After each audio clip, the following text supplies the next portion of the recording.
Bon, qui est ce prodige? Vous allez vous présenter, s'il vous plaît. Tout d'abord, quelle est votre profession? Navigateur. Votre situation familiale? Je suis marié, j'ai 2 enfants. Est-ce que vous avez une obsession dans la vie? Je suis kinesthésique. J'associe des bruits à une couleur, à un chiffre, à un mouvement. Et une devise? Trouver le juste geste dans l'instant précis. Votre prénom et votre nom, s'il vous plaît. Thomas Coville. Bonjour Thomas Coville, vous venez me rejoindre. Bon palmarès de la voile française, le marin le plus rapide autour du monde. Et on vous accueille avec la chanson de Renaud. Alors, est-ce que c'est l'homme qui prend la mer ou c'est la mer qui prend l'homme? C'est la mer qui prend l'homme. Évidemment. Of course. Évidemment. Il y a des surprises, vous savez, dans cette émission. Alors, vous la suivez pas toujours parce que vous êtes en mer, donc vous connaissez pas nos habitudes. Mais voilà, quelqu'un viendra nous rejoindre. Voilà, attendez-vous à tout. Voilà. Bon, mais ça va, vous êtes détendu quand même. Non, mais je trouve qu'au contraire, le cadre est très bienveillant. Bon. Bon, donc ça Je suis démarre ravi de bien. cette conversation. Bon, c'est bien. Dans quel état d'esprit vous êtes un mois après votre victoire? En fait, j'ai accepté que mon rêve ne m'appartienne plus et que je l'offrais aux autres et qu'il allait en créer d'autres. Parce qu'en fait, c'est très compliqué. Je sais ce que j'ai fait moi, physiquement, techniquement, mentalement, mais c'est très difficile à expliquer. Et le plus difficile presque, c'est que je suis plus seul avec ce monde-là maintenant que ce que j'ai été quand j'étais en mer. Mais vivre une notoriété soudaine, comme ça, très fugace, c'est plaisant? C'est très jouissif au moment où vous arrivez. J'ai ce flash à Brest ou à la Trinité, là, quand... Là, on voit les images. Là, vous êtes vraiment dans cet instant alors, ça, c'est pas la notoriété, c'est ce choc émotionnel du regard des autres sur ce que vous avez fait et ce que vous êtes à cet instant-là.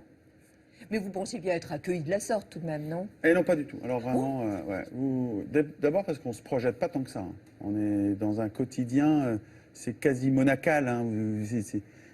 Mon trimaran, c'est un... Ah ben on rigole pas à bord. Non, voilà, c'est pas... Donc on n'est pas du tout dans cette atmosphère.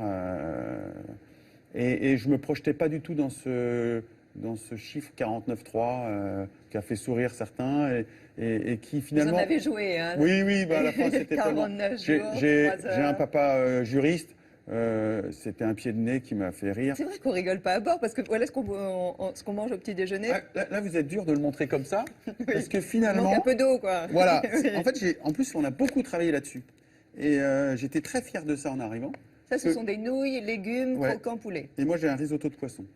Donc j'en avais 9 différents. Et je suis arrivé, j'avais perdu que 2 kilos. Ce qui n'est pas beaucoup. Ce qui n'est pas beaucoup. La dernière fois, j'en avais perdu presque 12. Et pour le coup, j'avais retrouvé le goût de manger en mer. Et c'était un vrai plus. Un vrai Ouais, plus. mais Thomas, quand vous êtes arrivé, la première chose que vous avez Ah, fait, c'est... Ouais, j'ai mangé un fruit de la passion. Vous aviez besoin, en fait, de quelque chose de frais, quoi. J'avais besoin de quelque chose de frais et je trouve que ce fruit a un goût particulier, extrêmement acidulé qui se révèle dans la bouche et qui est très puissant, qui est même... c'est quasi un shoot. Hein. Ouais. Vous dites Gustatif. que, en fait, vous avez un peu renoué comme ça avec votre enfance, votre rêve d'enfance. Mais vous n'avez pas vécu une enfance si sensationnelle? Oh, mais Si. pas du tout. Pas du tout. Moi, je suis un petit garçon très timoré, plutôt contemplatif. Je grandis très tard, donc... Complexé, même? Oui, voire... le mot complexé, c'est plus... oui, j'ai un vrai complexe d'infériorité par rapport à mon corps. Ça, c'est sûr. Depuis, vous avez bien compensé, quand même. Ouais, pour moi, je me souviens très bien le mouvement de main du professeur de gym en rigolant et en me raillant parce que j'allais être l'exemple qui n'allait pas réussir à lancer le poids ou le javelot. Est-ce que c'est... Est-ce que c'est M. Cyrulnik qui a raison? Est-ce que c'est une résilience? Est-ce que j'en ai tiré une force? Je ne sais pas, mais c'est vrai que... Et pour le coup, je suis un petit garçon, alors pour le coup, très sage, très gentil. J'ai fait quasiment tout ce tout ce qu'on voulait faire de moi. Naître en mai 68, est-ce que ça implique une construction particulière? Je sais pas. Le 10 mai 68. En plus Le 10 mai 68. À Rennes, j'ai posé cette question à mes parents. En me disant, mais c'est quoi? Qu'est-ce qu'on peut faire? Qu'est-ce qui se passe par la tête d'étudiant quand on est le 10 mai 68? Et non, ils ont tout de suite été très clairs. C'était le fruit de l'amour, ça c'est certain. Mais pour autant, ils n'étaient pas du tout foufous à vivre mai 68. Une mère prof? Oui, c'est ça. Ouais. Ma mère était prof de français, prof d'italien. Et mon père était juriste. Et donc, voilà. Et tous les deux, ils avaient le goût de la navigation ou pas? Ils naviguaient un petit peu en croisière. Mon père s'est essayé un petit peu à la régate, mais rien de donc vraiment... plutôt du côté de Saint-Malo, en vivant à Rennes? On allait du côté de Bréa, voilà. Mais le terrain de jeu de mes parents, c'était la Manche. Et j'ai découvert mais la voile plutôt très tard. Mais justement parce que ça a tout de suite signifié pour moi quelque chose de... où je me retrouvais avec un élément et pas face à un élément, mais où il n'y avait pas besoin de force physique, il fallait plutôt observer. On ne se moquait pas de moi, j'étais seul sur mon petit bateau. Et tout de suite, j'ai senti que j'étais... C'était votre univers? Je suis rentré dans un univers, voilà. Et quand je remettais le pied à terre, je quittais cet univers-là et plus ça allait et plus j'en étais dépendant. Et on revient à ce que vous avez dit. La mer m'a pris à ce moment-là. Et vous êtes devenu accro. Vous aviez des modèles de navigateurs? Oui, j'en avais un qui était Philippe Poupon, qui était un vrai... Et puis après, c'est les rencontres. Mais adolescent, oui, Philippe Poupon était un modèle pour moi, ça c'est certain. Et à quel moment vous avez pris conscience que ça allait devenir vraiment votre passion? Pas votre métier, une vraie passion, un sacerdoce même. C'est très très précis pour moi ce souvenir, très très précis. Je suis préparateur de Laurent Bourgnon, qui est parti, qui est parti... Qui est décédé? Ouais. Mais à sa victoire en 94, je suis préparateur de Laurent et quand il gagne, il y a un regard et dans ce regard, il y a une joie, il y a une lumière et il me transperce avec ça. Il me donne tellement que je me dis c'est ça que je veux connaître, c'est ça que je veux vivre et je veux être avec des gens qui ont ces émotions-là. Alors que ça soit en servant un groupe ou un leader comme je faisais là et que j'ai refait après et que je fais très souvent et j'aime servir un groupe ou un leader. Oui, parce que vous êtes équipier parfois. Oui, et j'adore ça. Vraiment, j'ai un vrai plaisir, j'ai une vraie même foi en ça. J'aime servir ça, un groupe, un leader aussi. Et puis après, de m'essayer à être leader moi-même. Mais c'était plus dans la notion de solitaire. Dans la notion de solitaire, c'est de se provoquer à savoir si on est capable un jour de remplacer tous les gens à bord pour goûter à ce qu'on fait tous à bord. Et puis après, on se fait prendre je pense, comme au théâtre, de se retrouver seul avec cette magie d'être seul sur un bateau. Seul ou en équipage, l'homme des records qui défie les mers, avec Alexandre Lagarde.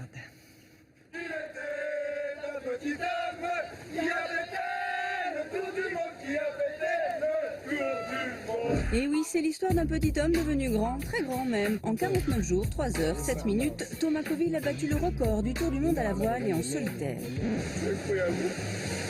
Des années de travail pour arriver à ça. Comment tu le trouves? Bon, et voilà comment on entre dans l'histoire et dans le livre des records et comment on mystifie Jules Verne qui rêvait d'un tour du monde en 80 jours. Bon, la réalité avait déjà dépassé la fiction en 2005 avec Hélène MacArthur et son tour du monde en 71 jours et en 2008 avec Francis Joyon en 57 jours. Mais entre vous et moi, n'allez pas tenter d'imiter Thomas car le livre des records, ça se mérite. D'abord, il faut un entraînement physique de tous les instants, qu'on ne vous en dit pas. Ensuite, il faut une lucidité à toute épreuve car un tour du monde c'est environ 50 000 km seul face aux éléments. Je vois même pas où est sont tellement il y a de brouillard. Surtout, il faut savoir encaisser les échecs car il vous aura fallu 5 tentatives pour en arriver là et les sanglots de 2011 résonnent encore. J'ai explosé tout seul dans mon bateau. Et enfin, parce que les records, on est fait pour ça ou pas, et vous, c'est le cas. Record du nombre de milles parcourus en une journée. On a réussi à faire 714 000. Record du nombre de Cap Horn passés, 10 au total. C'est un sacré gros moment. Et différentes victoires, Route du Rhum en 98 et Trophée Jacques Vabre en 99. Ça s'est joué dans la dernière nuit et ça fait des arrivées suspense comme on aime. Alors, il en aura fallu des chapitres, des paragraphes, des parenthèses pour en arriver là. Mais on peut désormais laisser le livre des records se refermer sur cette dédicace spéciale de votre femme. J'avais vraiment l'impression que là, on fermait un livre et qu'on mettait un happy end. C'était complet. Elle était là, votre femme, et on a vu aussi votre, un de vos fils.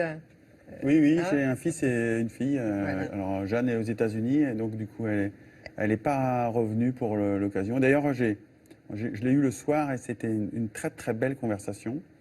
Et elle me dit, j'ai fait le choix de ne pas rentrer, parce que tu m'as appris qu'il fallait être libre, et j'ai senti que j'étais libre d'avoir fait ce choix de partir 1 an étudier aux États-Unis. Elle a 16 ans. Et quand elle m'a dit ça, je me suis dit, ben, c'était gagné, quoi. C'était quel cadeau merveilleux Vous qu'elle. lui avez transmis quelque chose Ouais, voilà. de fort. C'est difficile hein, d'avoir cette perception-là, et puis de dire transmettre sans qu'il reproduise. Donc elle reproduit son voyage, et par contre, elle a Et compris son ça. indépendance. Voilà. Ouais. La mère, c'est une amie pour vous, Thomas, ou c'est une ennemie? Ah non, c'est clairement une amie. Alors forcément, de temps en temps, c'est quelque chose qui dépasse. En fait, ça se conçoit pas franchement comme un ami ou une. Mais elle peut être hostile, Elle est hostile. Elle est hostile. dangereuse. Mais elle vous met dans le contexte de nécessité qui fait que je n'ai jamais retrouvé à terre cette puissance de quelqu'un, même de très bienveillant, qui puisse me pousser dans ses retranchements et d'aller chercher au fond de moi, dans mes tripes, ce que j'ai au plus profond. Donc de ça, je lui suis éternellement reconnaissant. Par contre, je la crains. Oui, heureusement. Mais est-ce que vous vous sentez encore plus légitime aujourd'hui? Je pense que je me suis rassuré sur le fait qu'effectivement j'en étais capable. C'est difficile de face à l'élément ou face à ces... En fait, je suis encore très ému de votre, Oui, votre j'ai vu. film. J'ai remarqué, Et ouais. c'est...